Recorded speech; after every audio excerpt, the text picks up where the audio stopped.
NATO joins 20 countries have expelled Russian diplomats in response to a nerve-agent attack in the UK.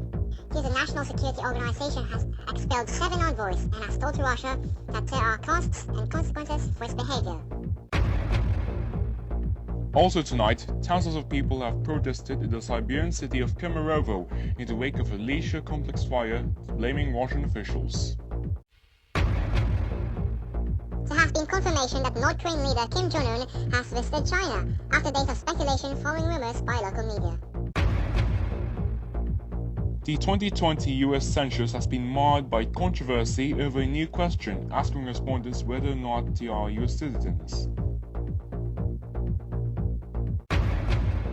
And in sport, a late Italy penalty awarded by the video assistant referee at Wembley gives England draw the final game before announcing the provisional World Cup squad.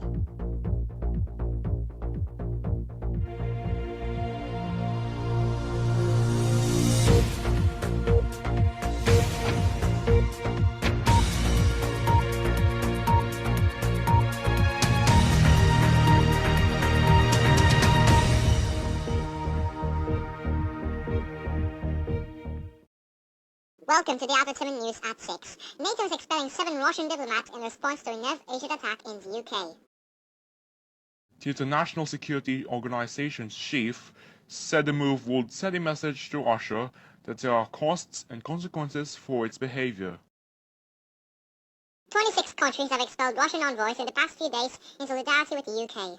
They all believe Russia was behind the poisoning of 2 people in Salisbury, in which it denied any involvement.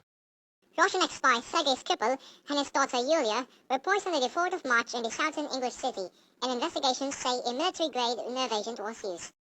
Speaking in Brussels, NATO chief Jens Stoltenberg said he would also deny pending accreditation for 3 Russian staff and would reduce the size of Russia's mission from 30 to 20. Now to other news. Thousands of people have protested in the Siberian city of Kemerovo, and with Russian officials. Sorry, this me and Ricky we apologize. What the digital capital programs should be is that soon. That was my cousin inside the studio. What I did with that?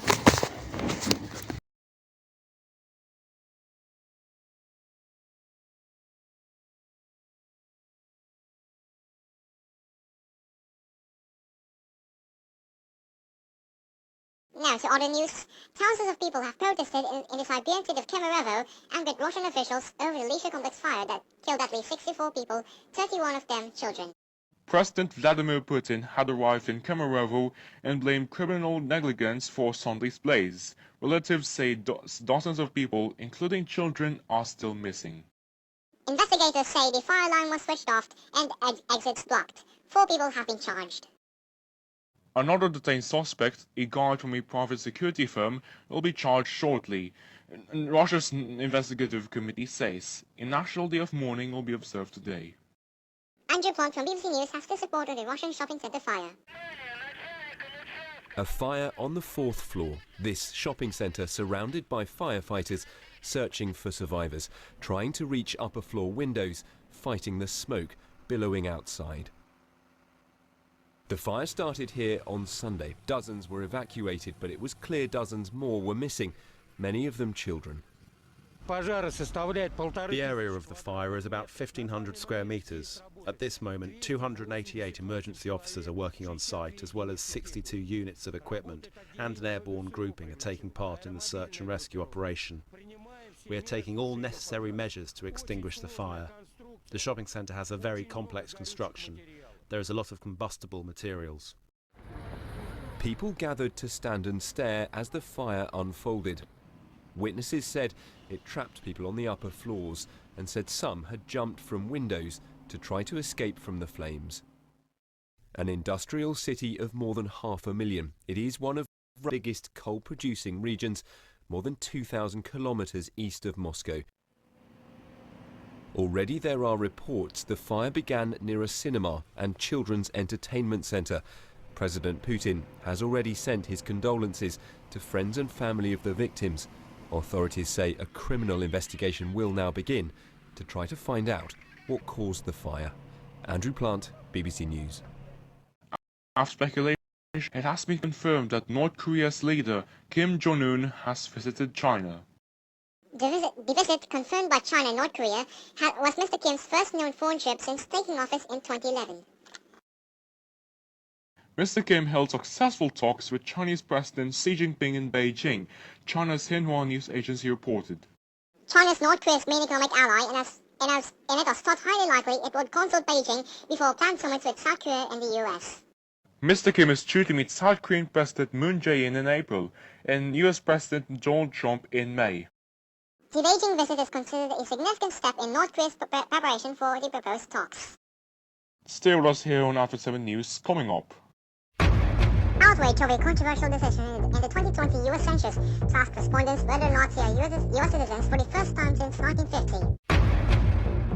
In sport, England denied the second friendly victory by a late Italy penalty awarded by the video assistant referee at Wembley. And later in the weather, a heat up in all parts of the country and expect clear and favorable conditions. Mom, when you're born and your grandmother. Oh, guys, I was in America. Someone just told me it in Africa. Don't you remember? And I was going really well. There's really undeniable chemistry between us. Come on. Yeah, I agree. Because when I was your age to take care of you, I was America or Africa. But I was from America. But I was not America like a lot of place. Let's move to phase 3. This day 94. You know that I'm 94 years old and I became African. That's all. Some might think you're jobless because of the head, but Mom, your head doesn't have virus. Your head is looking like monkey.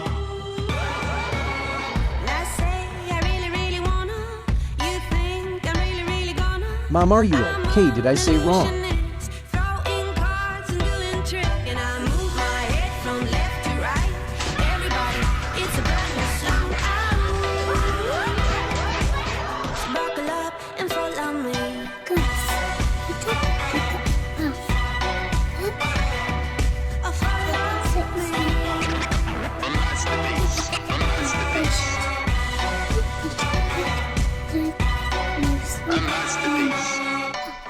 Maybe turn it back to normal.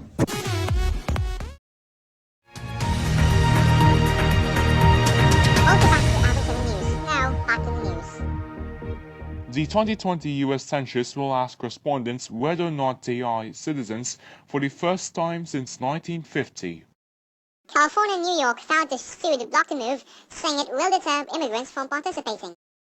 Trump administration officials say the data will help the government allocate resources and enforce voter laws designed to prevent discrimination.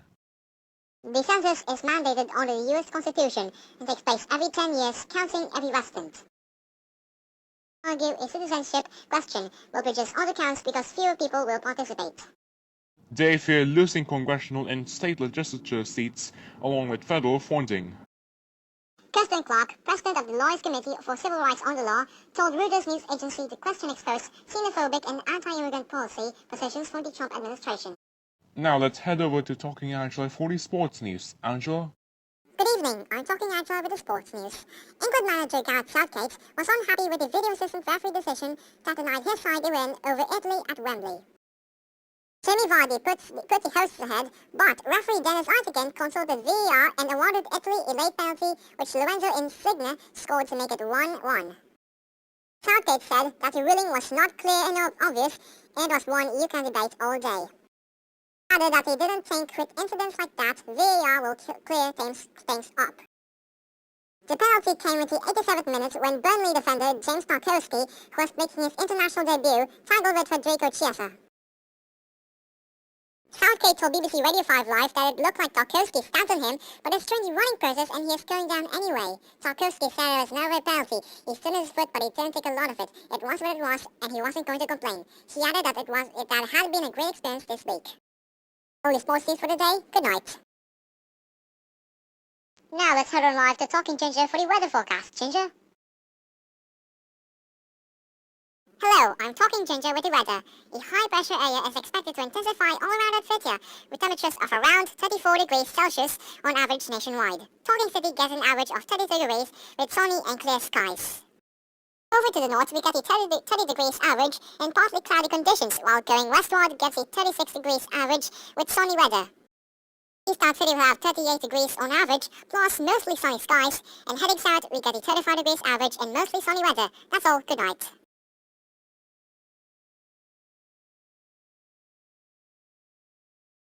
And that was Talking Ginger with the weather. And that's all for today's news. And be sure to check out our all-new website via Google Sites. The link is in the video description down below. It's a really cool website I made. I agree with you, Ben. Well, it's a really cool website, I agree. Well, that's all for today. I am Talking Ben. And I'm Talking Tom, you're watching Top Avid 7 News. Good night.